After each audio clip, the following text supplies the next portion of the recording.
اللهم صل على سيدنا محمد وعلى آل سيدنا محمد كما صليت على إبراهيم وعلى آل إبراهيم في العالمين إنك حميد مجيد. قال الله تبارك وتعالى في كلامه المجيد: أعوذ بالله من الشيطان الرجيم. بسم الله الرحمن الرحيم. ألم تر إلى الذين خرجوا من ديارهم وهم ألوف حذر الموت فقال لهم الله موتوا ثم أحياهم إن الله لذو فضل على الناس ولكن أكثر الناس لا يشكرون. وقاتلوا في سبيل الله واعلموا أن الله سميع عليم. من ذا الذي يقرض الله قرضا حسنا فيضاعفه له أضعافا كثيرة الله يقبض ويبسط وإليه ترجعون. قال المؤلف والمفسر رحمه الله تعالى: وقوله تبارك وتعالى: من ذا الذي يقرض الله قرضا حسنا فيضاعفه له أضعافا كثيرة يحث تبارك وتعالى عباده على الانفاق في سبيل الله. وقد كرر تعالى هذه الآية في كتابه العزيز في غير موضع. وفي حديث النزول أنه يقول تبارك وتعالى: من يقرض غير عديم ولا ظلوم. اب مفسر رحمت اللہ علیہ اس آیت مبارکہ پر اپنا بیان فرماتے ہیں کہ من ذا الذی یقرض اللہ قرضا حسنا. اس آیت میں دراصل اللہ تبارک و تعالی اپنے بندوں کو تیار فرماتے ہیں کہ وہ اللہ کے راستے میں انفاق کریں، انفاق فی سبیل اللہ. تو پہلے حکم دیا اللہ نے کہ جہاد فی سبیل اللہ، اب حکم آیا الانفاق فی سبیل اللہ. تو یہ بات ہمیشہ یاد رکھیں کہ جہاد بھی ہمیشہ دو قسم پہ ہوتا ہے. ایک تو ہوتا ہے جہاد بالنفس، یعنی انسان خود جا کے مجاہد بنے اور جہاد کرے، اپنی جان جہاد میں لڑا دے اللہ کے راستے میں. اور ایک ہوتا ہے جہاد بالمال، کہ اگر انسان خود نہیں لڑ سکتا یا خود وہاں نہیں پہنچ سکتا، ایسے حالات ہیں جیسے اب کے بوسن یا ارسک میں ہیں، تو ہر آدمی تو وہاں نہیں جا سکتا، نہ انسان کے اپنے بس میں ہے. ورنہ اگر یہ اجازت ہو، راستہ کھلا ہو، تو الحمدللہ مسلمان ابھی باغیرت ہے، باضمیر ہے، زندہ ہے. آپ دیکھتے کہ کروڑوں مسلمان اس رضاکارانہ طور پہ پہنچ جاتے. لیکن چونکہ راستہ بند ہے تو اب کیا ہے الانفاق فی سبیل اللہ، کہ جہاد کریں. جیسے اللہ نے کئی مقامات پہ فرمایا: جاہدوا باموالکم وانفسکم فی سبیل اللہ. اگر تم جہاد نفس سے نہیں کر سکتے تو اپنے مال کے ساتھ جہاد کرو اللہ کے راستے میں، کیونکہ کسی مجاہد کو تیار کرنا جو ہے یہ بھی برابر برابر جہاد کا ثواب ہے. اگر کسی آدمی نے مجاہد کو تیار کر لیا، یا کسی آدمی نے مثلا مجاہدین کے فیملی کے اخراجات کو برداشت کر لیا، تو وہ بھی گویا کہ برابر جہاد میں حصے دار ہے. اللہ تبارک و تعالی اس کو بھی برابر کا حصہ دیتے ہیں. اور آج کل تو یہ سب سے بڑا المیہ ہے، یعنی اللہ کرے کہ خدا بند قدوس مسلمانوں کو توفیق عطا فرمائیں، اور جو عالمی تنظیمیں ہیں اللہ ان کو بھی ہمت، قوت، توفیق عطا فرمائیں کہ محض وہ زبانی کلامی ہمدردی سے تجاوز کر کے کچھ عملی اقدامات بھی فرمائیں. اب تو ایک سب سے بڑا مسئلہ جو پیدا ہو چکا ہے وہ یہ ہے کہ ایسے موقع جو ہیں نا جی، ان سے دشمن بڑا فائدہ اٹھاتا ہے. کیا مانا کہ اب مثلا ہزاروں بچے یتیم ہو گئے، چھوٹے چھوٹے بچے ہیں، کوئی 1 سال کا، 2 سال کا، 3 سال کا، 4 سال کا، 5 سال کا، ان کے ماں باپ والدین سب ختم ہو گئے. تو وہ چھوٹے بچوں کو لے جاتی ہیں اور اپنے نرسری سکولز میں انہیں داخل کر دیتی ہیں. تو اس کا نتیجہ یہ نکلتا ہے کہ بظاہر تو وہ ایک بڑی ہمدردی کر رہے ہیں کہ دیکھو جی ہم نے غیر لوگوں کے بچوں کو سنبھالا ہے، لیکن مقصد ان کا یہ ہوتا ہے کہ جب وہ بچہ بڑا ہوگا تو اس کا انجام کیا ہوگا کہ وہ عیسائی ہو جائے گا، بڑا ہوگا اگر یہودی نے اس کو لیا ہے وہ یہودی ہو جائے گا، جیسے کہ حضور صلی اللہ علیہ وسلم نے فرمایا کہ کل مولود یولد علی الفطرۃ، اللہ تبارک و تعالی ہر بچے کو جو پیدا فرماتی ہیں تو وہ بالکل دین فطرت پہ ہوتا ہے، یعنی بالکل اس کی یوں سمجھ لیں کہ پلیٹ جو ہے وہ صاف ہوتی ہے دماغ کی۔ فرمایا فأبواه يهودانه او ينصرانه او يمجسانه او كما قال النبی صلی اللہ علیہ وسلم، اگر اس کے ماں باپ یہودی ہیں تو اولاد کو یہودی بنا ڈالیں گے، اگر نصرانی ہیں تو اولاد کو نصرانی بنا ڈالیں گے، اگر مجوسی ہیں تو اولاد کو مجوسی بنا ڈالیں گے۔ اور ان معاملات میں یہ یہودیت نصرانیت جو ہے یہ زیادہ متحرک ہے۔ اس کی وجہ کیا ہے کہ ان کے مذہب میں کوئی دلکشی نہیں رہی۔ ان کے جو مذاہب ہیں نا جی، یہودیت کا مذہب ہو یا نصرانیت کا مذہب ہو، جو موجودہ دور میں موجود ہے، اپنے اپنے زمانے میں تو وہ دین حق تھا، لیکن انہوں نے جب اس کو متغیر کر کے متبدل کر کے ایسا تبدیل کر دیا ہے کہ اب کوئی آدمی یعنی عقل سے، فکر سے، سمجھ سے، ان کے کسی کتاب سے متاثر ہو جائے یا ان کے کسی فکری معاملے سے متاثر ہو کے یہودی یا نصرانی بنے، یہ تو سوال ہی پیدا نہیں ہوتا، کوئی ایک مثال بھی نہیں ہے دنیا میں۔ تو اب وہ کیا کریں گے، وہ مسلمانوں کی غربت کا فائدہ اٹھاتے ہیں۔ کسی جگہ تو ان کو نوکری کی لالچ دے دی، ورنہ آپ دیکھیں کہ کوئی عقل مند جس کو اللہ نے ذرا سا عقل دیا ہے کبھی قادیانی بنے گا، کبھی نہیں بنے گا۔ لیکن وہ کیوں بنے گے کہ بھی ایک مسلمان کا لڑکا ہے، اس نے جناب ماشاءاللہ اعلیٰ ڈگری حاصل کی ہے، نوکری نہیں ملتی، وہ بیچارہ جوتیاں چٹکھاتے پھر رہا ہے سند لے کے۔ اب جب وہ بالکل تنگ آ جاتا ہے تو اس سے کوئی نہ کوئی ٹکر جاتا ہے قادیانی۔ وہ کہتا ہے کیا بات ہے؟ اس نے کہا جی میں اتنے عرصے سے بیکار ہوں۔ نے کہا اچھا آپ ایسا کریں کہ آپ ہمارے ساتھ آئیں، بڑے ایک رحم دل آدمی ہیں، میں ان سے آپ کو ملاؤں گا، شاید وہ آپ کی مدد کر سکیں۔ وہ کسی احمدی سے اسے ملا دے گا، قادیانی سے، وہ اس کی جناب ایسی برین واش کرے گا اور ایسا اس کو تیار کرے گا، وقتی طور پہ مالی مدد کر دے گا، پھر اس کو کسی جلسے میں لے جائے گا، پھر کسی عالم کی کیسٹ سنا دے گا اور اس سے تیار کر کے بالکل اس مقام پہ لے آئے گا کہ بھئی اس کو قادیانی بنا دے گا۔ اصل مقصد اس کا بھی نوکری حاصل کرنا ہے۔ اب وہ مجبور ہے کہ جن کی وجہ سے اسے نوکری ملی ہے، عہدہ ملا ہے، وہ قادیانی ہے۔ جن لوگوں نے بچوں کو پالا جوان کر دیا، ان نے یہودیت میں آنکھ کھولی تو یہودی ہو گئے، نصرانیت میں آنکھ کھولی تو نصرانی ہو گئے۔ تو اس لیے یہ بھی ایک بہت بڑا المیہ ہے، تو یہ بھی ایک جہاد ہے کہ اگر کوئی مسلمان مثلا ایسے مظلوم لوگوں کی فیملی کو پناہ دے دے، ان کو تحفظ دے دے، ان کے بچوں کو گود لے لے، ان کے بچوں کو اپنی اولاد بنا لے، ہر مثلا بڑا امیر گھرانہ جو ہے اگر ایک ایک بچے کو بھی لے لے تو الحمدللہ دنیا کے اندر کتنے مسلمان کروڑہ گھرانے موجود ہیں، تو یہ سارے مسائل حل ہو سکتے ہیں۔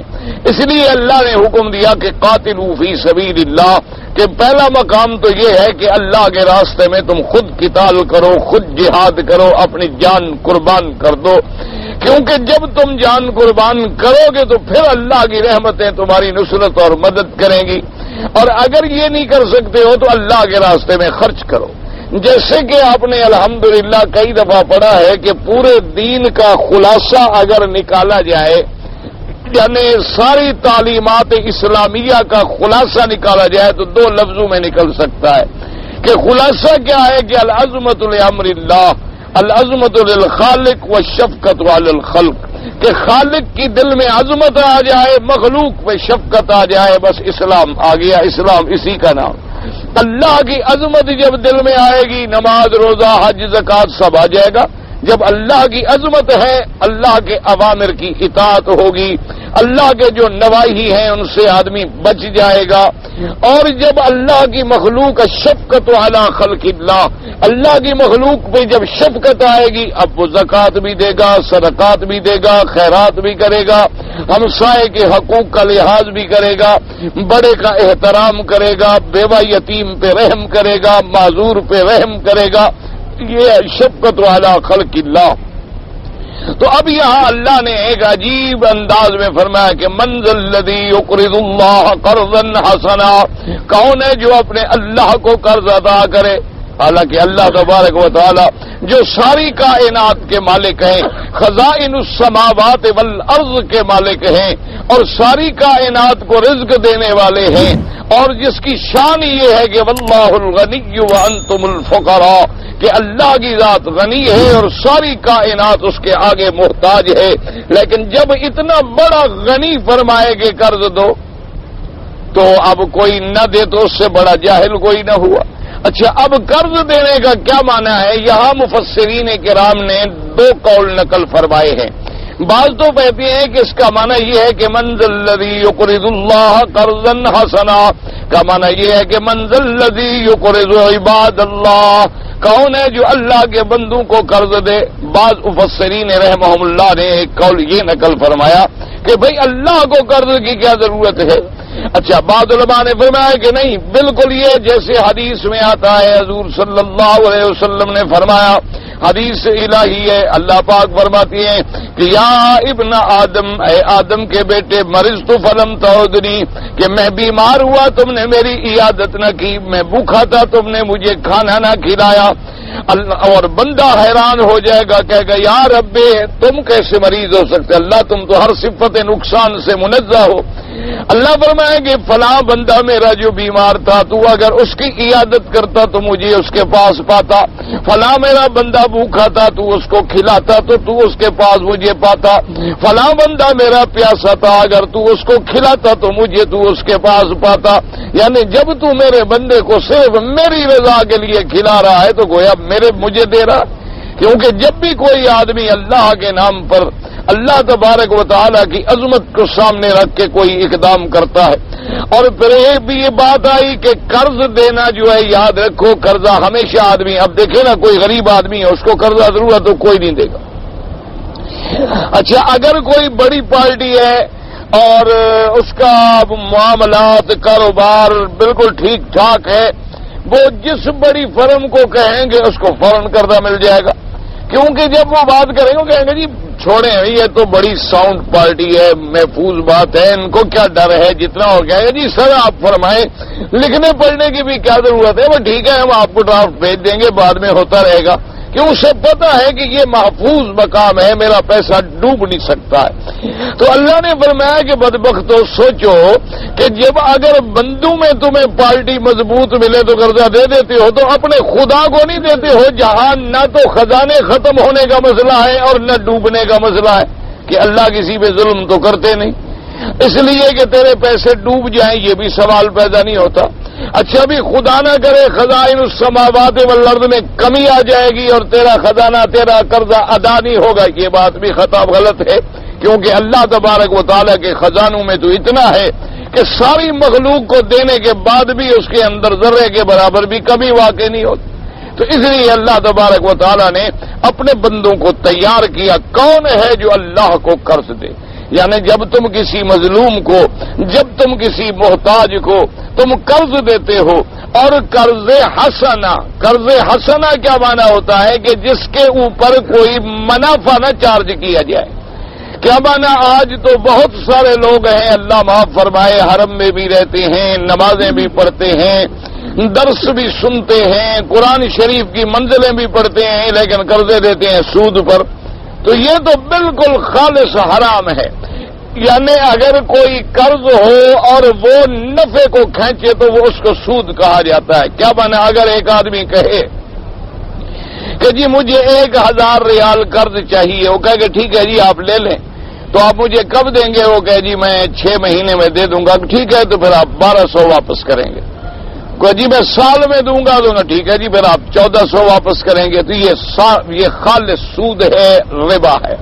حتیٰ کہ علماء نے فرمایا کہ آدمی اتنی احتیاط کرے، فقہاء نے لکھا ہے کہ مثلا تم نے کسی آدمی کو 5000 یا 10,000 ریال قرض دے دیا، اب تم سڑک پر کھڑے تھے کہ وہی مقروض تمہارا جو ہے وہ گاڑی میں گزرا، اس نے گاڑی روک دی، اس نے کہا جی آپ کہاں جائیں گے؟ آپ گھر جانا چاہتے ہیں؟ چلو بیٹھیے میں آپ کو پہنچا دیتا ہوں۔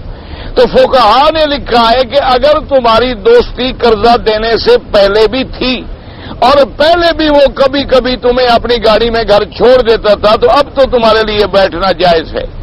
اور اگر پہلے تم کبھی نہیں بیٹھے، اب وہ اس لیے بٹھا رہا ہے کہ مقروض ہے تمہارا، تو اس کا معنی یہ ہے کہ تم قرضے کا نفع لے رہے ہو، اس کی گاڑی استعمال کر رہے ہو تو ناجائز ہے۔ یعنی فقہا نے فرمایا اتنی احتیاط کرو کہ کہیں یہ گاڑی میں بٹھانا بھی نفع نہ بن جائے۔ تو اس لیے سود جو ہے، ربا جو ہے، اس کی جتنی قسمیں ہیں، اب جو بعض لوگوں نے تعویلات کی ہیں کہ ربا جو ہے اسلام کے زمانے میں اور تھا، اور یہ سروس چارجز ہیں بینکوں کے یہ اور ہیں، یا یہ مارک اپ ہے یہ اور ہے، یہ بالکل اسی طرح ہے جیسے کوئی آدمی برانڈی کی بوتل پہ شراب الصالحین لکھ دے، تو اس کا مطلب یہ نہیں ہوگا کہ وہ بوتل کے لکھنے کی وجہ سے اندر پاک ہو جائے گا، وہ شراب شراب ہی رہے گا، وہ حرام حرام ہی رہے گا، صرف نام بدلنے سے وہ حلال نہیں ہو سکتا ہے۔ ہمیشہ یاد رکھیں کہ ربا جو ہے ربا ہے، اور اس کے جمیع اقسام جو ہیں وہ حرام ہیں، اور پھر ربا اتنا بڑا حرام ہے کہ لینے والے پہ لعنت ہے، دینے والے پہ لعنت ہے، لکھنے والے پہ لعنت ہے، گواہی دینے والوں پہ لعنت ہے، اور ہر قسم کا معاملہ کرنے پہ لعنت۔ اللہ تبارک و تعالی مسلمانوں کو محفوظ فرمائیں، اور اللہ تبارک و تعالی مسلمانوں کو حرام کھانے سے کھلانے سے محفوظ فرمائیں۔ اب تو دشمن نے ایسا جال ہمارے خلاف تن دیا ہے کہ ہم نکلنا بھی چاہیں تو نہیں نکل سکتے، اللہ معاف فرمائے، اللہ تبارک و تعالی معاف فرمائے۔ اب دیکھیں نا جی، ایک ملازم ہے، اس کو وہ کہہ دیں گے کہ جی آپ کا پراویڈنٹ فنڈ ہے، آپ کی تنخواہ اتنی جو ہے کٹتی رہے گی، کیوں؟ جو ہم آپ کی مدد کرنا چاہتے ہیں، کیونکہ آپ جب 30 سال کے بعد ریٹائر ہوں گے تو یہ پیسے آپ کے جمع ہو جائیں گے، ماشاءاللہ 2 لاکھ 3 لاکھ آپ کو اکٹھا مل جائے گا، تاکہ آپ کوئی گھر بنا لیں، کوئی دکان کر لیں، بڑی مدد ہے۔ اور اس پہ پھر سود شروع ہو جائے گا، کیونکہ وہ لاکھوں روپے بن جائیں گے، اور اس سے وہ اتنا عرصہ 30 سال تک فائدہ اٹھائیں گے۔ 3 سال تک فائدہ اٹھانے کے بعد تمہیں کیا ملے گا؟ وہی 6-7% سود دے دیں گے، تاکہ وہ حلال نہ رہے، حرام ضرور ہو جائے کسی شکل میں۔ اب جیسے میں نے پچھلے دفعہ بھی عرض کیا تھا، اب تو مسئلے ہیں نا جی، اب مثلا آپ حج پہ آتے ہیں، آپ 6 مہینے پہلے پیسے داخل کر دیں گے۔ اب خود ذرا کسی وقت بیٹھ کے گھر میں پڑھے لکھے لوگ ہیں، آپ حساب کر لیں کہ 1 لاکھ آدمی اگر داخلہ کرے اور 52,000 روپے فی آدمی داخلے کی پیسے ہوں، تو 1 لاکھ آدمیوں پر کتنے پیسے بن جائیں گے، اور 1 مہینے کا سود کتنی بنے گا؟ گھر بیٹھ کے حساب کر لیں۔ چلو زیادہ سے زیادہ آپ یہی کہیں گے حاجی صاحب کہ جی میں نے تو سود نہیں لیا، لیکن تم نے نہیں لیا، تمہارے پیسے پر تو سودی کام ہوا کہ نہیں ہوا؟ تو من وجہن تو تم بھی معاون بن گئے نا حرام کام کرنے کے، کہ تمہارے پیسے، ہاں اب تم مجبور ہو تو پھر وہ تم اللہ کے ہاں اضطرار کی وجہ سے بچ جاؤ گے کہ تمہارے پاس اس کا حل کوئی نہیں۔ اب جناب اسی طرح مثلا آپ جناب آئیں گے، آپ نے فارم پر کیا، حج صاحب نے ماشاءاللہ بینک والے مبارک بھی دیں گے، ایک ڈبہ اس کے گلے میں ڈال دیں گے ماشاءاللہ، ایک تھیلا بھی ڈال دیں گے، ایک زمزم پینے کے لیے ماشاءاللہ بوتل بھی ڈال دیں گے کہ ماشاءاللہ حاجی صاحب یہ ہماری طرف سے ہدیہ ہے۔ یہ ہدیہ پہلے تمہارے گھر میں کیوں نہیں بھیجا گیا آج تک؟ اب کیوں دیا گیا تمہیں ہدیہ کہ تمہارے پیسوں سے وہ ہزاروں روپے، ایک فرد کے پیسوں سے ہزاروں روپے سود کما چکا ہے، اس میں اگر 200 روپے کی چیزیں تمہیں پکڑا دی تو تم خوش ہو گئے۔ اچھا دوسرا مصیبت کیا بنی کہ کعبہ شریف کا طواف بھی کر رہے ہو اور اعلان بھی بینک کا کر رہے ہو، اس کا نام لکھا ہوا ہے، تم اس کے ایجنٹ بنے ہوئے ہو نا ماشاءاللہ، مفت کے پوری دنیا میں اس کی ایڈورٹائز کر رہے ہو۔ وہ اگر ایڈورٹائزمنٹ پہ کروڑوں روپے خرچ کرے تو اتنی نہیں کر سکتا جتنی تم کر رہے ہو کہ جناب گلے میں جو ڈالی ہے نا اپنے ملک سے، عرفات، مینا، مزدلفہ، مکہ، مدینہ، حضور کے روضے پہ بیٹھے ہو، زمزم کا پانی ہے لیکن ہے حرام کپی میں، تو اس کا خود فیصلہ فرما لیں کہ اب حاجی دعائیں مانگتے ہیں قبول نہیں ہوتی۔ کیوں نہیں ہوتی؟ یہی وجہ کہ جب ہمارے اندر حرام کا قطرہ چلا جائے گا ہم چیخیں گے، دعائیں مانگیں گے، منظور نہیں ہو۔ ورنہ تصور کر سکتے ہو کہ بھی عرفات کا میدان ہو 20 لاکھ حاجی رو رو کے دعا مانگے کشمیر کے لیے، بوسنیا کے لیے، فلسطین کے لیے، اور کچھ بھی نہیں ہوتا. روزانہ ظلم ان پہ بڑھ رہا ہے، کم نہیں ہو رہا. روزانہ ان کے عصمتیں لٹ رہی ہیں، بچے تحت تیغ کیے جا رہے ہیں. یعنی ظلم کا یہ عالم ہے کہ پہلے زمانے میں ہم باتیں پڑھتے تھے نا جی تاریخ میں، تو کبھی کبھی بیٹھ کے سوچتے تھے کہ یار ایسے بھی کوئی ظالم، کوئی قاتل لوگ ہوتے ہوں گے. جیسے تاریخ میں آیا کہ ایک بادشاہ نے تاتاریوں کے زمانے کے اندر بادشاہ گزر رہا تھا ایک گلی سے، چھوٹا بچہ جو ہے وہ گھر سے بھاگا اور سڑک پہ آ گیا. تو بادشاہ نے اس بچے پہ رحم کیا کہ بھئی پیچھے میری فوج آ رہی ہے گھوڑوں پہ، کہیں وہ اس کو کچل نہ ڈالیں. تو اس نے اپنے نیزے میں پرو کے گھر میں پھینک دیا بچے کو کہ یہ گھوڑوں کے نیچے نہ آ جائے.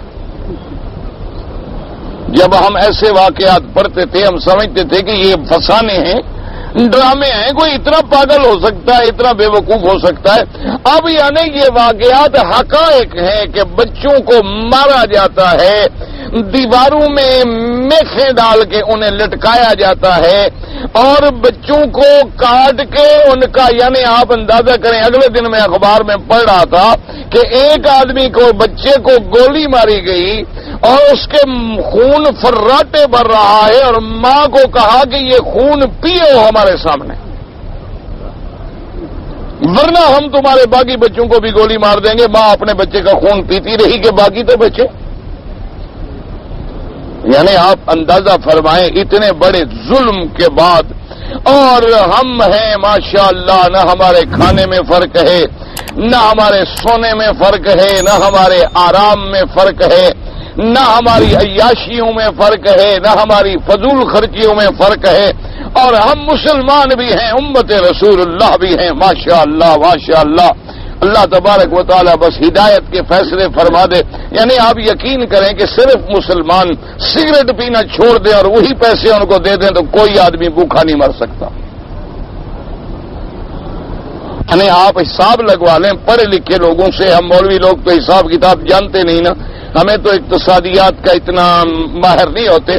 کسی ماہر اقتصادیات سے آپ اعداد و شمار لے لیں کہ بھی صرف مسلمان جو ہیں 2 ارب یا 2.25 ارب ہیں پوری دنیا میں، ان کے اندر ایک سال میں صرف سگریٹ کتنی پھونکی جاتی ہے، کتنے پیسے سگریٹ پہ تباہ کرتا ہے مسلمان. صرف یہ پیسے روک لے، باقی کچھ نہ کرے، روک لے یا چلو کم از کم اس کو نصف کر لے تو دنیا میں کوئی مسلمان بھوکا نہیں مر سکتا. لیکن کون ہے جو اس بات پہ درد کرے، سوچے، تیار کرے کسی قوم کو؟ ہر آدمی یہ کہتا ہے جی ابھی میرا گھر تو محفوظ ہے نا، ابھی تو اب تو نعوذ باللہ. یعنی میں نے کئی دفعہ دیکھا ہے مسلمان آئیں گے اخبار خریدیں گے، اخبار خریدنے کے بعد پڑھیں گے اچھا جی آج 20 آدمی مر گئے، آج 25 آدمی مر گئے. اچھا چھوڑے یار یہ تو روز کی بات ہے، چھوڑے یہ تو ہوتا رہتا ہے، اتنے آدمی تو خیر مرتے ہیں نا روز. مسلمان اس کی زبان سے اتنا بھی نکلتا کہ انا للہ و انا الیہ راجعون. یعنی کافروں کا کتا مر جائے نا جی تو وہ ہلا ڈالیں دنیا کو، اور مسلمان مر جائے ہر آدمی پڑھا ٹھیک ہے جی یہ تو اچھا آج آپ نے پڑھا تھا اخبار کتنے آدمی کا 10. اچھا خیر یہ تو روٹین ہے نا، یہ تو انڈرسٹوڈ ہے، 10-15 آدمی روز تو خیر ہوتا ہے. اس کا مطلب ہے فرق پڑ گیا، ٹھیک ہو رہا ہے. اللہ و انا الیہ راجعون. دعا کرو اللہ ہمارے گناہ معاف فرما دے. دعا کریں اللہ تبارک و تعالی ہمارے حالات پہ رحم فرمائیں. ہم ضرور خطا کار ہیں، گناہ گار ہیں، بد کردار ہیں. یعنی کوئی تصور نہیں کر سکتا. یعنی آپ سوچیں اگر یعنی یقین کریں کہ آدمی اخبار لے کے بیٹھے نا جی تو اللہ معاف کرے، اللہ معاف کرے. کوئی صحیح العقل مسلمان جس کے دل میں ایمان کا 1 کروڑواں حصہ بھی باقی ہے نا جی، وہ تھڑپ جاتا ہے کہ یا عذاب ہے، آسمان بھی برس پڑے ہیں، زمینوں نے بھی دہانے کھول دیے ہیں اور ہر قسم کا عذاب ہے. اللہ تبارک و تعالی رحمت فرمائے. اب بھی اگر ہمیں سمجھ نہ آئے تو پتہ نہیں کب سمجھ آئے.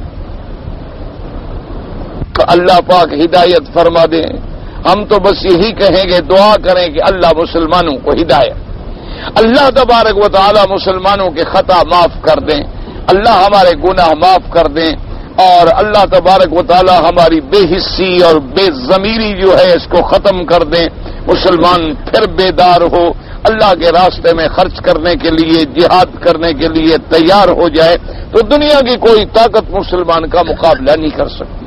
اس لیے اب دیکھیں مفسر رحمت اللہ علیہ فرماتے ہیں کہ اللہ پاک نے یہی آیت جو ہے قرآن مقدس میں کئی مقامات پہ ذکر فرمائی ہے, اور اس کے بعد فرماتی ہے کہ حدیث نزول میں آتا ہے کہ اللہ پاک فرماتے ہیں من یقرض غیر عدیم ولا ظلوم.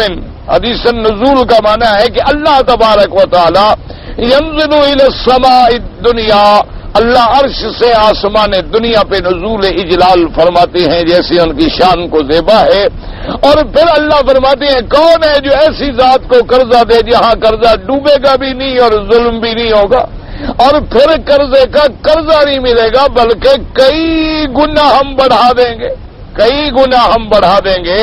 اور یاد رکھو یہ انعام ہے کہ ہمیں 1 دیں اور 10 ملے, 1 دیں اور 700 ملے, 1 دیں اور لاکھ ملے, اور 1 کھجور کا دانہ دیں اور جبل احد کے برابر ملے. اسی لیے اب آپ اندازہ کریں, جیسے میں نے خلاصہ درس میں بھی عرض کیا تھا کہ بعض ہمارے جو جدید تعلیمی یافتہ لوگ ہیں بیچارے انگریزی تعلیم سے متاثر ہیں, وہ کہتے ہیں جی سود میں بھی تو آدمی قرضہ دے کے بڑھا کے دیتا ہے, اللہ پاک تو خود بڑھا کے دے رہے ہیں کہ مجھے قرض دے دو اور میں تمہیں بڑھا کے دوں گا.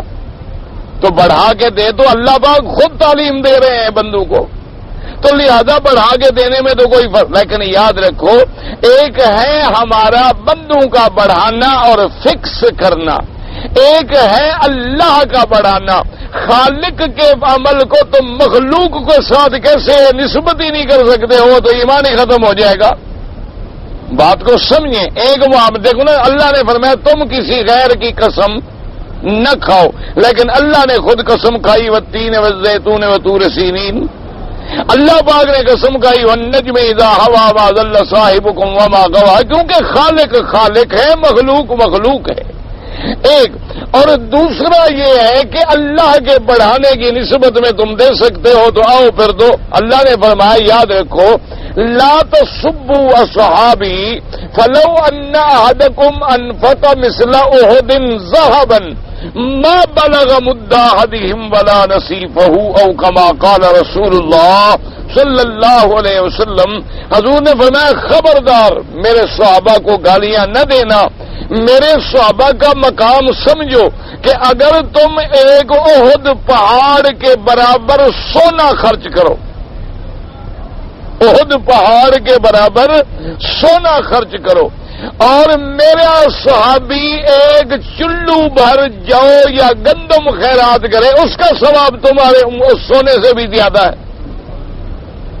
تو اب یہ بھی سود ہے کہ ایک آدمی چلو بھر سونا دے, اپنا جو دے دے, گندم دے دے, اور اللہ ثواب کتنا دے رہے ہیں, جبل احد کے سونے کے پہاڑ سے بھی زیادہ. تو یہ سود ہے. تم دو گے ایسے کہ ہم تم کو 1000 ریال دے دیتے ہیں, تم سارے بینک کے پیسے اٹھا کے غریبوں کو دے دو. کبھی تم یہ تصور کر سکتے ہو؟ پھر اللہ کے قرآن میں تعویلیں کر کے کافر بننے کی کیا ضرورت ہے؟ تم بھی سمجھتے ہو کہ یہ اللہ قرض نہیں مانگ رہے, یہ تو بندوں کو تیار کر رہے ہیں کہ جو تم خرچ کر رہے ہو صدقے میں تمہارا محفوظ ہے, گویا قرض ہے. جیسے قرض نہیں ڈوبتا اسی طرح تمہارا صدقہ بھی نہیں ڈوبے گا. یہ تو بندوں کو تیار کیا جا رہا ہے, نہ یہاں قرض ہے, نہ لین دین ہے, نہ اللہ کو ضرورت ہے, نہ اللہ تبارک و تعالیٰ کسی سے لے رہے ہیں کہ تم تعویلات کرو اور بہانے نکالو کہ جی قرض پر زیادہ لینا تو ہے, اللہ تو خود زیادہ دے رہے ہیں. تو لہذا یہ جہالت ہے, اللہ کے قرآن کے خلاف بغاوت ہے کہ انسان خود نہ بدلے اور قرآن کے احکامات کو بدل ڈالے اور قرآن کے الفاظ سے ایسی ایسی تعویلات کرے کہ جو اسلام سے باہر نکال دیں. اس لیے فرماتی ہیں وقال ابن نبیات محدثنا الحسن بن عرفۃ قال حدثنا خلف بن خلیفہ عن حمید الاعرج عن عبد الله بن الحارث عن عبد الله بن مسعود قال لما نزلت منزل الذي يقرض الله قرضا حسنا فيضاعفه له اضعافا كثيرا. اس لیے علماء نے فرمایا کہ جب یہ آیت اتری قرآن مقدس کی اس میں تقریباً 3 جماعتیں بن گئی. ایک جماعت تو کفار مشرکین یہود کی تھی جو کہنے لگے نعوذ باللہ ثم نعوذ باللہ کہ اللہ تبارک و تعالی محمد مصطفیٰ کا خدا غریب ہو گیا ہے اس لیے قرضے مانگ رہا ہے. اللہ نے فرمایا لقد سمع اللہ قول الذین قالوا ان اللہ فقیر ونحن اغنیاء. اللہ نے قرآن نازل فرمایا کہ میرے مدنی صلی اللہ علیہ وسلم ہم نے سن لیا ہے ان لوگوں کی بات کو جو یہ کہتے ہیں کہ اللہ غریب ہے اور ہم غنی ہیں کہ اللہ ہم سے قرضہ مانگتا ہے. ایک تو یہ کافر تھے مشرک تھے جنہوں نے اللہ کے قرآن کو یوں بدل ڈالا. اچھا ایک وہ لوگ تھے کہ یہ سنا لیکن بخل کہ بھئی اگر خرچ کریں گے تو ہم تو پھر بھوکے ہو جائیں گے. اگر ہم نے پیسے دے دیے اللہ کے راستے میں جی ہم کہاں سے کھائیں گے. بینک بھرتے جائیں گے بھرتے جائیں گے. اللہ معاف کرے اللہ پاک بخل سے بچائے. اچھا بعض یہ بیماریاں بڑے اچھے لوگوں کو بھی ہوتی ہیں اللہ معاف فرما دے. ہم نے کئی ایسے واقعات دیکھے اور سنے ہیں کہ 24 گھنٹے انجام کیا نکلا جناب کہ جب مر گئے نا جی تو لوگوں نے جب لاشیں اٹھائیں تو نیچے سونے کی گینیاں اور پیسے اور دولت اور وہ کدھر گئی کمیٹی کے پاس. ایسی دولت کو آدمی کیا کرے گا کہ انسان کو نہ کھانا نصیب ہے نہ پینا نصیب ہے. اللہ تبارک و تعالیٰ معاف فرمائے. ہمارے اپنے علاقے میں پرانے دور کی بات ہے ایک آدمی تھا وہ بیچارہ اس حال میں رہتا تھا یعنی لباس کے اعتبار سے شکل کے اعتبار سے اور بسل کے ساتھ روٹی جو ہے نا جی بسل توڑ لیا اور روٹی کھا لی یا لسی لے لی اس میں نمک مرچ ڈال دی وہ چٹنی بن گئی اور اسی سے روٹی کھا لی. میں اس کے حال پہ بڑا کڑتا تھا کہ یار دیکھو بیچارہ غریب آدمی ہے. اچھا کبھی وہ آ جاتا تھا ہمارے پاس بھی ملنے جلنے کے لیے تو ہم اس کو کھانا وانا بھی کھلاتے اچھا اس کا احترام کرتے. تو ایک اتفاق یہ ہوا کہ نوٹ جو تھا نا جی وہ تبدیل کر دیا گیا کہ بھی 100 کا نوٹ جو ہے بدل گیا. ابھی فلاں تاریخ تک آدمی اپنے بینکوں سے بدل لے ورنہ اس کے بعد جو ہے یہ نوٹ بیکار ہو جائے گا. وہ جناب رات کو آیا میرے بادشاہ کی نماز کے بعد مجھے آ کے ملا کہ حضرت میں نے آپ سے بڑی ضروری بات کرنی ہے. فرماؤ بھائی. نہیں جی نہیں مسجد میں نہیں اکیلے میں بات. میں نے کہا اللہ معاف کرے بیچارے کا کوئی گھریلو مسئلہ ہوگا آخر ہمسایہ ہے ہمارے موزے کا آدمی ہے. خیر علیحدہ جا کے بیٹھ گیا. میں نے کہا ہاں چاچا کیا بات ہے. کہتے ایسی بات یہ ہے کہ یہ خبر ٹھیک ہے کہ نوٹ کہتے ہیں بدل گئے کیا معنی ہے اس کا. میں نے سمجھایا کہ بابا نوٹ کی اب شکل اور ہو جائے گی پہلے بینک میں دے دیں اور نئے لے لیں. تو کہتا ہے جی کہ میرے پاس کچھ پیسے ہیں مہربانی کریں یہ مجھے بدل دیں. اچھا تیرے پاس پیسے کیسے آ گئے کتنے پیسے ہیں. کہتے جی پتہ نہیں گنے شینے تو میں نہیں ہیں کتنے ہیں بہرحال ہیں وہ ضائع نہ ہو جائیں تو آپ مہربانی کر کے مجھے بدل دیں. میں نے کہا بھی اور کوئی آدمی نہیں. وہ کہنا جی اور آدمی پتہ نہیں پھر مجھے پیسے دے نہ دے کھا جائے اس لیے میں نے کہا استادوں کے پاس جاؤں استاد ہیں مہربانی کریں گے. میں نے کہا اچھا بھی ٹھیک ہے لے آنا. کہتے جی وہ تو میں لے آیا ہوں. میں نے کہا لے آئے ہو تو لے آؤ جناب. بوری نوٹوں کی بھر کے لے آیا جو میں نے بھی کبھی زندگی میں نہیں دیکھی تھی. سچی بات ہے ہم تو کلندر لوگ ہوتے ہیں نا ہمیں کیا نوٹوں سے. ہمیں تو اللہ اپنی رحمت کا صدقہ محتاج ہی نہیں فرماتے. ضرورت پڑ جائے 20,000 تو مل جاتا ہے نہ پڑے تو 2 آنے سے بھی ہم 1 مہینہ گزار لیتے ہیں الحمدللہ ثم الحمدللہ. کبھی مل جائے تو اکڑ نہیں آئی نہ ملے تو کبھی فکر نہیں ہوا. الحمدللہ اللہ کی مرضی. اللہ چاہے تو بھیج دے اللہ چاہے تو نہ بھیجے. اب جناب میں نے کہا چاچا اس کو گنے گا کون. کہتے ہیں جی بالکل گنے ہوئے. وہ پتہ نہیں اس دور میں پرانی بات ہے یہ تقریباً 65 سے بھی پہلے کی بات ہے. وہ پتہ نہیں کہ 2-2.5 لاکھ پتہ نہیں کتنا اس سے بھی زیادہ شاید تھے. اور سارے جناب اس نے باندھے ہوئے 100 کے علیحدہ 10 کے علیحدہ اور فلانے علیحدہ اور بڑے. میں نے کہا بڑا چاچا سنبھال کے رکھا ہے, ایسے معلوم ہوتا ہے جیسے بینک میں پڑے رہے گا. جی ہاں میں نے بڑی حفاظت کی ہے. میں نے کہا اچھا ٹھیک ہے. خیر بہرحال میں نے کہا یہاں رکھ دو کمرے میں, دروازہ بند کرو. سی یہاں رکھ دو. اور میں نے کہا کہاں رکھ دو, میں رات کو لے کے سر پہ کھڑا رہوں اس کو. وہ کہتے ہیں صحیح اتنی بڑی دولت ہے. میں نے کہا اتنی بڑی دولت ہے میں کیا کروں, تم رات کو سو جاؤ اپنی بوری کے ساتھ, میرے سے تو پہرا نہیں ہوتا. تو انہوں نے کہا جی کوئی چور لے جائے. میں نے کہا اللہ کی مرضی, اب میں کیا کر سکتا ہوں, ساری رات تمہارے پیسوں میں نامراد آدمی میں پہرا دوں, میں نوکر ہوں تمہارا. خیر وہاں سو گیا, صبح کو چلا گیا. میں نے اپنے منشی وغیرہ کو بھیجا. میں نے کہا جاؤ بینک مینیجر سے کہہ دو بدل دیا انہوں. اب جناب وہ 2 دن کے بعد میرے پاس آیا, جی ہمارے پیسوں کا کیا ہوا. میں نے کہا وہ پیسے تمہارے ملتے نہیں. کیا ہو گیا. میں نے کہا پتہ نہیں یار, وہ کوئی نوٹ کا نمبر ایسا غلط تھا, وہ خدا رحمت کرے تو تمہیں پکڑیں گے, تمہارے خلاف مقدمہ بھی چلائیں گے. میں نے کہا جی میں نے دیکھا, یقین کریں کہ اگر میں 5 منٹ اور ضد کرتا ہوں تو یہ مر جائے گا. میں نے کہا نہیں میں کوئی نہیں ہے, میں تم سے مذاق کر رہا تھا, تمہارے پیسے آ گئے ہیں, وہ پڑے ہوئے ہیں. اچھا کہتے جی شکر ہے, ورنہ وہیں بیٹھے بیٹھے وہ مر جاتے.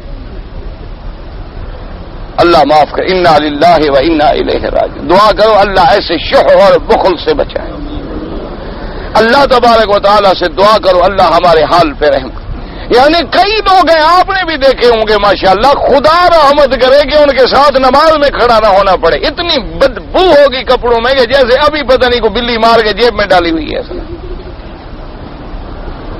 آپ کھڑے نہیں ہو سکتے, شرط لگا لیں اللہ معاف کرے. اور کئی دفعہ پھر میں ڈرتا ہوں کہ اس کو کہوں کہ یار تمہارے کپڑے میلے ہیں, کہیں اللہ ناراض نہ ہو جائے کہ کیا, اللہ معاف کرے آخر وہ بندہ ہے. لیکن اس کو بھی تو کوئی لحاظ ہونا چاہیے کہ میں مسجد میں جا رہا ہوں.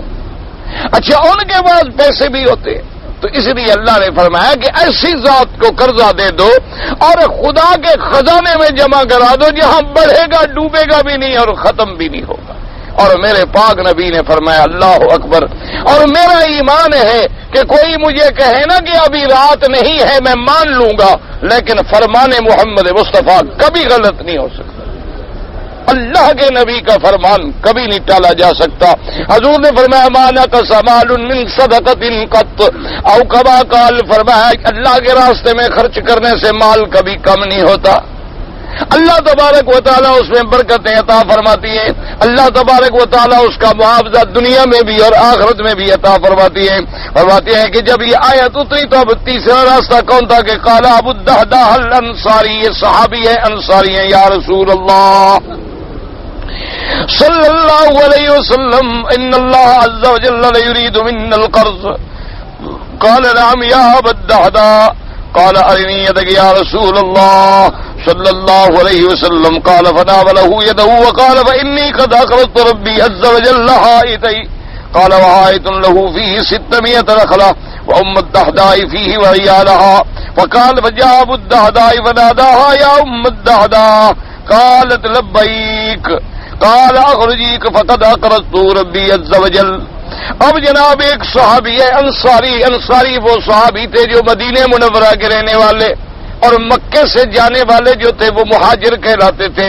دعا کریں اللہ مہاجر و انصار کو بھائی بنائیں, اللہ دونوں کی جان مال آبرو عزت کی حفاظت فرمائیں. آج مسلمان دعا کریں, مہاجر بھی بھائی ہے, انصار بھی بھائی ہے, سب کلمہ پڑھنے والے ہیں. دعا کرو اللہ سب کی حفاظت کر دے. اللہ تبارک و تعالی سب کے دلوں سے قدورتیں اور اناد دور فرما دے. اللہ ان کے دلوں کے اندر جو غلط فہمیاں ہیں, شکوک ہیں, شبہات ہیں, جو بھی ہیں اپنی رحمت سے دور فرما اور سب کی حفاظت فرما. اگر کوئی مہاجر مرے تو کلمے پڑھنے والا, اگر کوئی انصاری مرے گا تو کلمے پڑھنے والا, اگر کوئی کرسی پہ بیٹھنے والا مرے گا تب بھی کلمہ پڑھنے والا ہے, کوئی محکوم ہے تب بھی کلمے پڑھنے والا ہے. ہر طرف گھاٹا تو مسلمان کا ہے, ہر طرف نقصان جو ہے وہ مسلمان کا ہے. اللہ تبارک و تعالی مسلمانوں کو اتفاق، اتحاد اور سمجھ عطا فرمائے۔ یہ دیکھیں انصاری آ گئے حضور کی خدمت میں اب الدہدہ اور کہنے لگے کہ یا رسول اللہ صلی اللہ علیہ وسلم، اللہ تبارک و تعالی نے اپنے بندوں سے قرض مانگا ہے۔ حضور نے فرمایا کہ نعم ہاں۔ اللہ نے فرمایا من ذا الذی یقرض اللہ قرضا حسنا قال فارنی یدک یا رسول اللہ۔ اس نے کہا حضور مجھے اپنا ہاتھ دکھائیں، یعنی بات کو پکا کر رہا ہے، حضور کے ہاتھ میں ہاتھ دے کے بات پکی ہو۔ حضور نے اپنا ہاتھ مبارک دے دیا، کہنے لگا حضور گواہ ہو جائیں کہ میں نے اپنا باغ جو ہے اپنے اللہ کو قرض دے دیا، یعنی اللہ کے راستے میں خیرات کر دیا۔ اور باغ اس زمانے میں 600 نخلا، جس میں 600 کھجور کا درخت تھا، اس زمانے میں جس میں 600 کھجور کا درخت، تو کتنا بڑا باغ ہوگا۔ اب جناب جب یہ حضور کو دے کے آیا تو اس کی اپنی بیوی بچے جو ہیں اس باغ میں ہیں۔ ایک دوسری حدیث میں آتا ہے کہ اس نے عرض کیا کہ یا رسول اللہ میرے پاس 2 باغ ہیں کھجوروں کے، میں دونوں باغ اللہ کے راستے میں قرض پہ دیتا ہوں۔ حضور نے منع فرمایا کہ نہیں، ایک باغ تو رکھ لو، ایک باغ تم اللہ کے راستے میں دے دو۔ تو اس نے کہا یا رسول اللہ میرا جو سب سے بڑا اچھا باغ ہے وہ میں اللہ کے راستے میں قرض دیتا ہوں۔ اور یہ کہنے کے بعد آئے تو بیوی بچے سب باغ میں کھیل رہے تھے۔ دروازے پہ کھڑے ہو کے آواز دی یا ام الدہدہ، اپنے دہدہ بیٹے کی ماں کو بلایا، کہنے لگا، اس نے کہا کیا بات ہے؟ کہا فخرجی، نکلو باغ سے، یہ باغ تو میں نے اپنے اللہ کو دے دیا ہے، اب اس باغ سے ہمارا کیا تعلق؟ یہ تھا ایمان باللہ، یہ تھا ایمان اللہ کی ذات پہ۔ بھئی تمہارا باغ ہے، چلے جاؤ، بیوی بچوں کو اندر سے جا کے لو، نہیں دروازے میں کھڑے، جب اللہ کو دے دیا تو اب اس سے ہمارا کیا تعلق؟ وہی کھڑے ہو گیا کہ جی باہر آ جائیں، بس یہ ہم نے اللہ کو دے دیا ہے، اللہ کے راستے میں عطا کر دیا۔ اب جناب آگے بھی تو بیوی بچے بھی تو اس زمانے کے تھے، آج کے تو نہیں تھے نا ماشاءاللہ۔ آج کی بیوی ہوتی ہے کہ تم پاگل ہو گئے، تم نے دے کیسے دیا ہے؟ وہ تو بچوں کے نام پہ ہے، وہ کہیں گے میں نے دے دیا ہوگا، نہیں ہم کل درخواست دیں گے کورٹ میں، ہمارا شوہر پاگل ہو گیا، اولاد کا فکر نہیں کر رہا، باقاعدہ جا کے کورٹ میں دعویٰ کرا دیں گے۔ بلکہ ماشاءاللہ جو سمجھدار بیویاں ہیں وہ تو کہتی ہیں پہلے ہماری انشورنس پالیسی کا بھی انتظام کرو کہ کل تم مر جاؤ تو ہم کہاں جائیں۔ انا للہ و انا الیہ راجعون۔ پہلے اللہ پہ بھروسہ تھا، اب انشورنس پہ بھروسہ ہو گیا۔ یہ لوگ تھے کہ جو کچھ ہے ٹھیک ہے۔ حضور صلی اللہ علیہ وسلم نے جو ایک دفعہ چندہ مانگا تو حضور نے پوچھا سیدنا صدیق رضی اللہ تعالیٰ عنہ سے کہ ابا بکر تم کیا لائے ہو؟ اس نے کہا حضور جو کچھ میرے گھر میں تھا سب اٹھا کے لے۔ تم نے اپنے گھر میں، اس نے کہا حضور جب آپ نے مانگ لیا پھر گھر میں رکھنے کا کیا مطلب؟ لیکن یہ صدیق کا مرتبہ ہے، تمہارا ہمارا یہ مقام نہیں ہے۔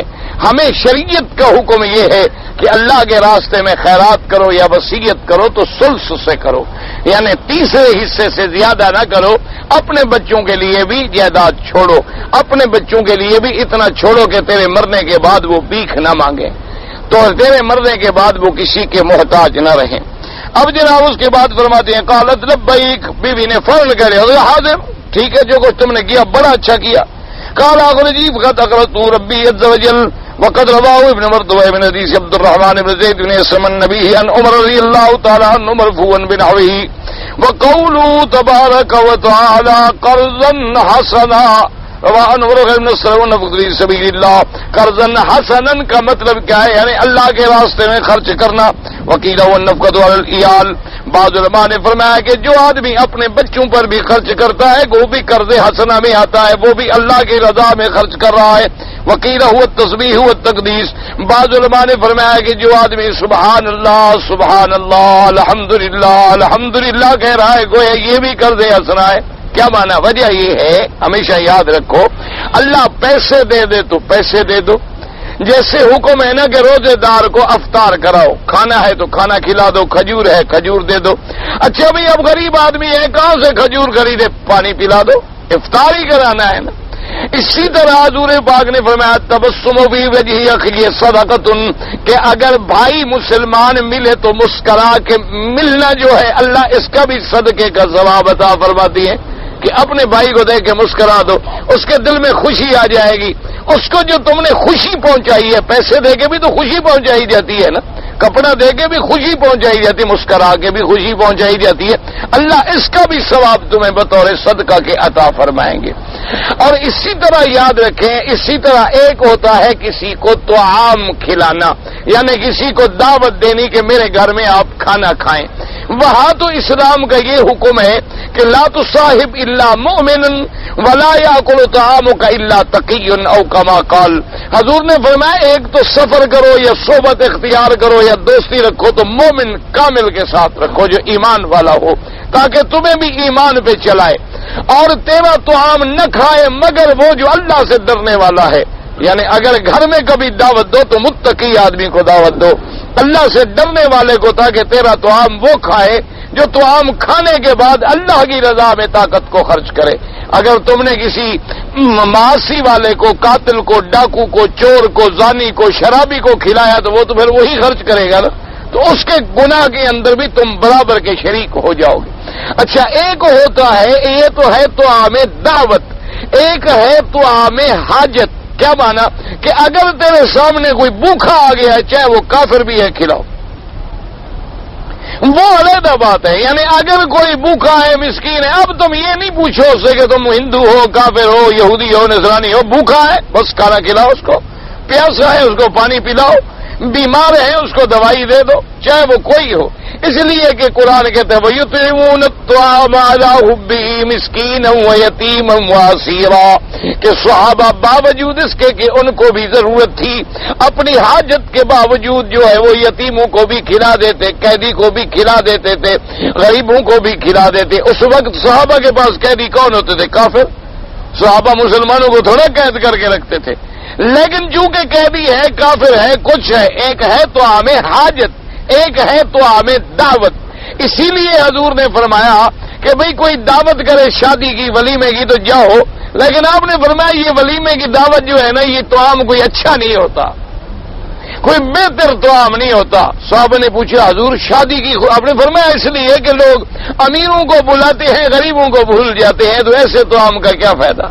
ہر آدمی اپنی دعوت کا کارڈ اس کو بھیجتا ہے کہ کار پہ آئے، اور شام کو لوگ آئے تو دیکھیں 200 کاریں آئی ہوئے، کہ جی بڑی شادی کی، کمال ہے، باہر کاریں کھڑی کرنے کی جگہ بھی نہیں تھی، سارا حرام کیا، امیروں کو کھلا دیا۔ کوئی غریب تو نظر ہی نہیں آئے گا، اگر کوئی آ جائے گا یار اس کو باہر دے دو نا، اندر آ رہا ہے خامخواہ خراب کرے گا، وہی دروازے کے باہر دے دو چلے جائے بس۔ اس لیے آپ نے فرمایا یہ سب سے برا طعام ہے کہ جس میں امیروں کو کھلایا جاتا ہے اور غریبوں کو بھلایا جاتا ہے۔ اللہ تبارک و تعالی معاف فرما دے۔ تو اس لیے اللہ نے فرمایا کہ جو اپنے عیال پہ خرچ کر رہے ہو یہ بھی اللہ کو گویا قرض دے رہے ہو۔ اور اسی طرح صدقۃ فی سبیل اللہ تبارک و تعالی، اچھا اگر کوئی نہیں تو تسبیح و تقدیس اللہ کی بیان کر رہے ہو، وقولہ تبارک و تعالی فیضاعفہ لہ اضعافا کثیرا، اب اللہ تبارک و تعالی جو تم دو گے تو پھر وہ بڑھا کے تمہیں دیں گے، چاہے وہ دنیا میں دے دیں چاہے آخرت میں عطا فرما دے۔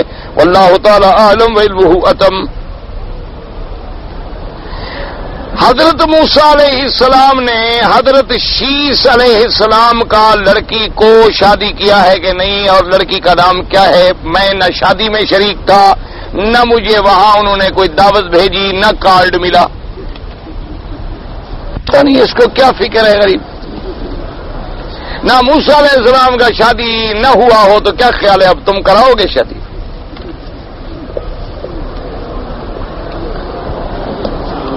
نہ آخر مسئلہ پوچھنے کا کوئی فائدہ بتاؤ بھئی، اپنے استاد کی تو کوئی کراتا نہیں، 5 سال ہو گئے میں کہہ رہا ہوں۔ موسیٰ علیہ السلام کی پوچھ رہے ہو جن کا ہزاروں سال پہلے گزر گئی، اب ان کو ضرورت بھی نہیں۔ اللہ کے بندے قرآن میں قصہ موجود ہے کہ جب آپ نے کنویں سے ان کو پانی پلایا، واپس بھیجا، اور اس کے بعد ان کا انی ارید ان ازوجک احدی ابنتی ہاتین، یہ سارا مسئلہ قرآن میں لکھا ہوا ہے، باقی نام قرآن نے نہیں لکھا تو میں کہاں سے ڈھونڈ کے لے آؤں؟ قرآن پاک نے صرف اتنا بتایا ہے کہ جب وہ بچی ان کو لے کے آئی تو اس نے کہا کہ یا میرے ابا یہ آدمی جو ہے قوت والا بھی ہے، امانت والا بھی ہے۔ تو انہوں نے کہا کہ تمہیں کیسے پتا ہے؟ انہوں نے کہا جی جو پتھر 40 آدمی کنویں سے نہیں ہٹا سکتا اس نے اکیلے ہٹا دیا۔ اور امانت کا یہ عالم ہے کہ جب میں اس کو بلانے کے لیے گئی، انا ابی یدعوک لیجزیک اجر ما سقیت لنا، کہ میرا ابا تمہیں بلا رہے ہیں، تو اس نے کہا کہ دیکھو میں آگے چلتا ہوں تم میرے پیچھے چلو۔ ایک تو مرد عورت کے پیچھے چل ہی نہیں سکتا، یہ سنت انبیاء کے خلاف، ہمیشہ یاد رکھیں۔ کبھی دنیا میں اسی لیے انگریز نے بدلہ لیا ہے سنت رسول کا کہ لیڈیز از فرسٹ، سمجھ آیا تمہیں؟ نہ عورت آگے ہو جائے یا پیچھے ہو جائے، انگریز کو کیا تکلیف ہے یا کیا خوشی ہے؟ اس نے ہر بات میں دراصل مخالفت کی ہے محمد الرسول اللہ صلی اللہ علیہ وسلم۔ حضور نے فرمایا پگڑی باندھو، اس نے کہا نہیں سر ننگا رکھو، تم بڑے خوبصورت لگتے ہو۔ اور اس نے کہا کہ پگڑی اگر بندھوانی بھی ہے تو باہر جو پی این کھڑا ہے نا چوکیدار یا چپراسی، اس کے سر پہ رکھو، صاحب کا سر ننگا ہو، چپراسی کے سر پہ پگڑی ہو تاکہ حضور کی پگڑی کی اہانت ہو سکے۔ تم نے کبھی غور نہیں کیا؟ ٹھیک ہے جی یہ تو روٹین ورک ہے نا جی، ہاں اس لیے کہ ہم انگریزوں سے پڑھے، ان کی گود میں ہم جوان ہوئے، ان کے قانون ہماری دماغوں میں داخل ہوئے، ہمیں کیا سمجھ آئے تہذیب محمدی صلی اللہ علیہ وسلم۔ اگر کوئی مولوی سمجھائے گا کہ چھوڑو جی دکھی انوسی بات ہے، کیا ہو گیا، پگڑی چپراسی نے پہن لی تو کیا ہو گیا؟ کبھی تم ایسا کرو نا کہ ان کے بادشاہ کا، ہمارے نواب صاحب تھے، نواب صادق محمد خان عباسی، اللہ اس کی قبر پہ رحمت کرے، اس نے ایک دفعہ انگلینڈ میں اس زمانے میں جو بادشاہ تھا برطانیہ کا یا جو بھی نام تھا اس کا، ان کو انہوں نے دعوت دی، اپنی کوٹھی پہ اپنے بنگلے پہ بلایا، تو اب کا جتنا عملہ تھا نا جی، ڈرائیور تھے، نوکر تھے، شوفر تھے، بیرے تھے، سرو کرنے والے جتنا تھے، اسی بادشاہ کی وردی کے مطابق لباس بنوا کے پہنوایا اور انہوں نے سرو کیا۔ این وہی وردی، وہی شکل، وہی پینٹ، وہی شرٹ، وہی کوٹ، وہی طرز۔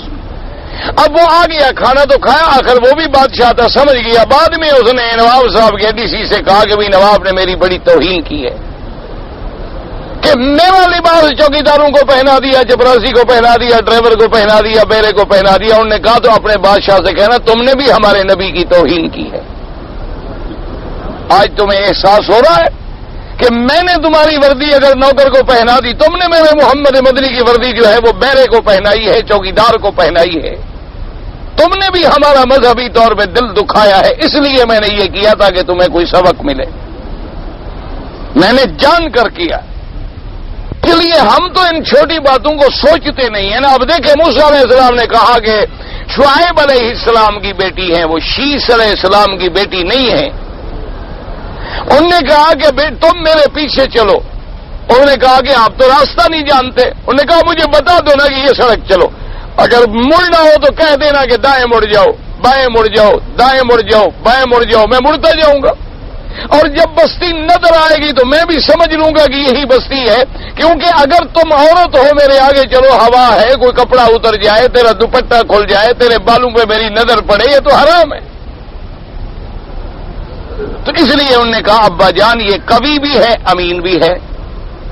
اس کے بعد پھر شعیب علیہ السلام نے کہا کہ بات یہ ہے کہ میں اپنی بیٹی کی تم سے شادی کرنا چاہتا ہوں، ولا ان تاجرنی ثمانیۃ حجج فان اتممت عشرا فمن عندک وما اريد ان اشق عليك، لیکن ایک شرط ہے کہ 8 سال تم میرے گھر میں رہو گے، اگر 10 سال پورے کر دو تو تمہاری مرضی ہے، لیکن میں تمہیں مجبور نہیں کروں گا، معاہدہ تمہارا ہمارا 8 سال، لیکن اگر 10 سال رہ جاؤ تو تمہاری مرضی۔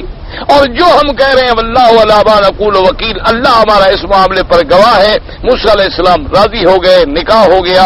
موسیٰ علیہ السلام وہیں 10 سال رہے، 10 سال کے بعد اپنی بیوی کو، بکریوں کو، مال کو لے کے چلے، پھر کوہ طور پہ آئے، نبوت میں بھی پھر مصر تشریف لے آئے۔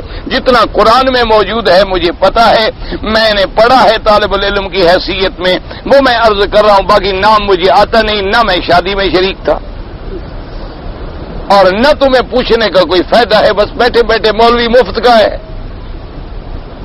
کہ بھئی کوئی سوال، کوئی پرچی کے پیسے تو لگتے نہیں، بیٹھے کچھ تو لکھتے رہے۔ موسیٰ علیہ السلام کو ایک عصا بھی بخش دیا، ہاں وہ بھی بخش دیا، عصا بھی دیا، یہ ٹھیک ہے۔ تم اسی جگہ سورۃ القصص کھول کے پورا قصہ پڑھ لو۔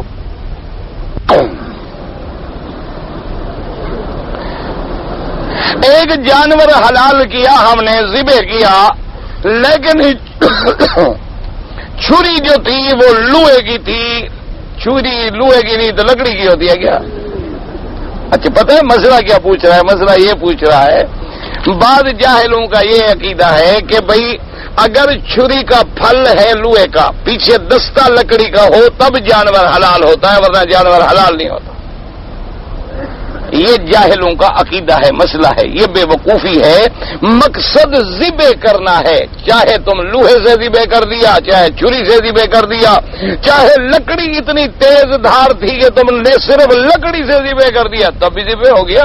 مقصد تو رگوں کا کٹ جانا ہے. یہ ضروری نہیں کہ دستہ لکڑی کا ہوگا تو جانور ذبح ہوگا، اگر دستہ سونے کا ہو، چاندی کا ہو، لوہے کا ہو تو ذبح نہیں ہوگا. یہ کوئی مسئلہ نہیں، یہ جہالت ہے.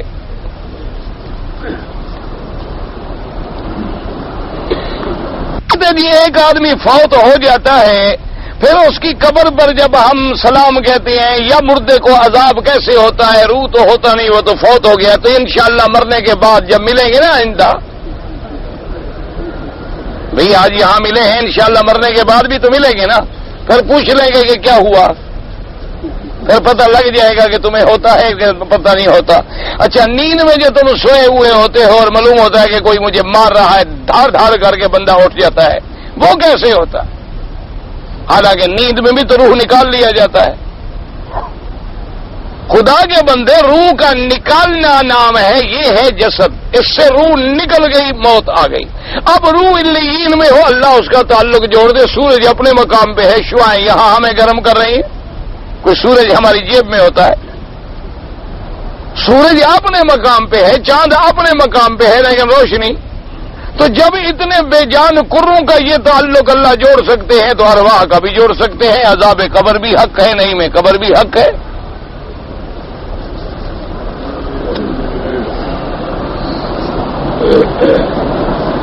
اگر کوئی آدمی داڑھی رکھنا چاہتا ہے لیکن اس کی بیوی داڑھی رکھنے کو منع کرتی ہے تو بس پھر کلمہ بھی بیوی شریف کا پڑھ لے.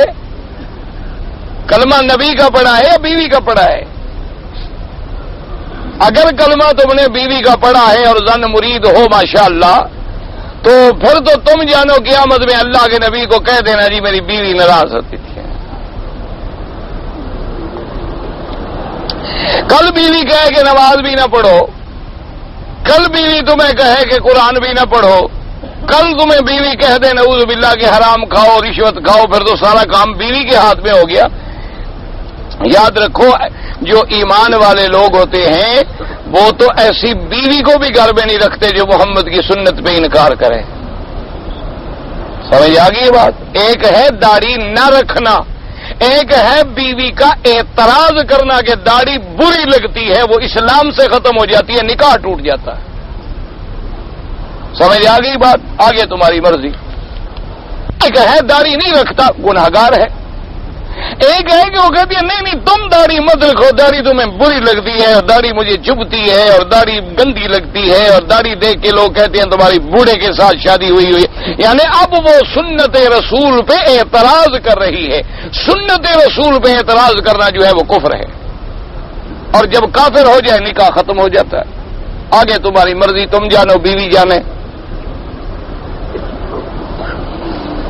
میں نے کسی آدمی سے پیسے لیے تھے، ہم دو آدمیوں کے علاوہ کوئی نہیں جانتا. وہ آدمی فوت ہو گیا ہے، اب میں کیا کروں؟ اس کے ورثاء جو ہیں ان کو پیسے ادا کرو.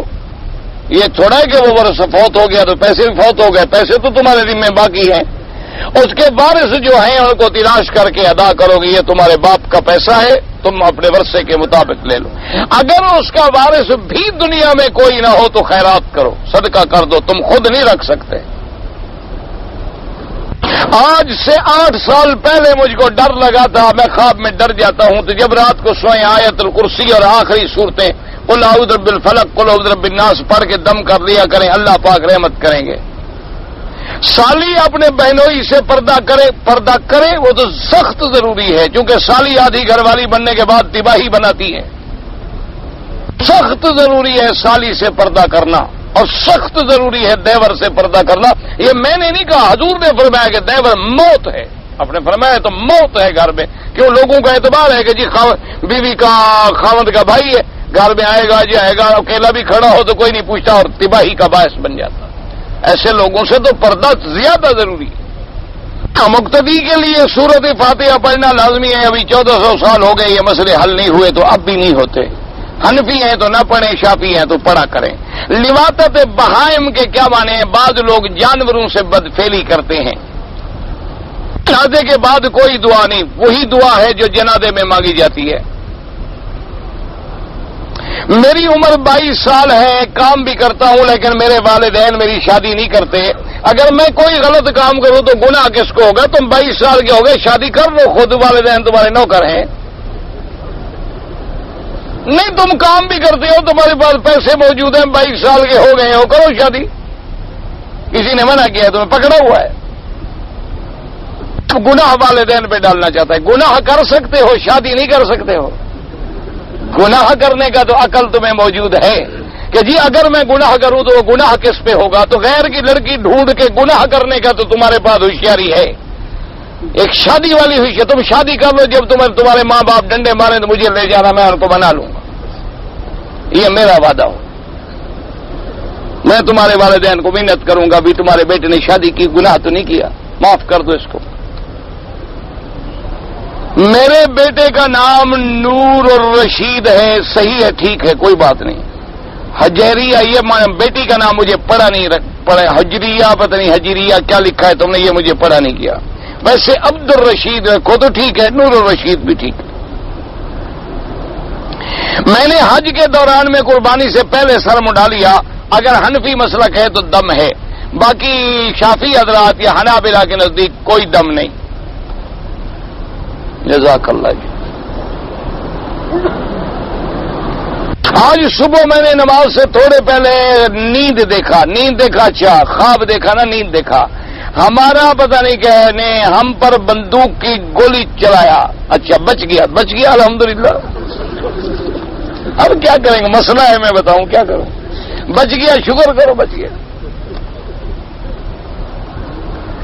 ایک آدمی نے اپنی بیوی کے ہوتے ہوئے اپنی بھانجی، سگی بھانجی، سالی کی بیٹی، بھانجی تو نہیں ہوتی لیکن وہ اس کی بھانجی ہے، بیوی کی بھائی جمع نہیں ہو سکتی، ناجائز ہے۔ دو بہنیں جمع نہیں ہو سکتی، بہن کی بیٹی بھی جمع نہیں ہو سکتی۔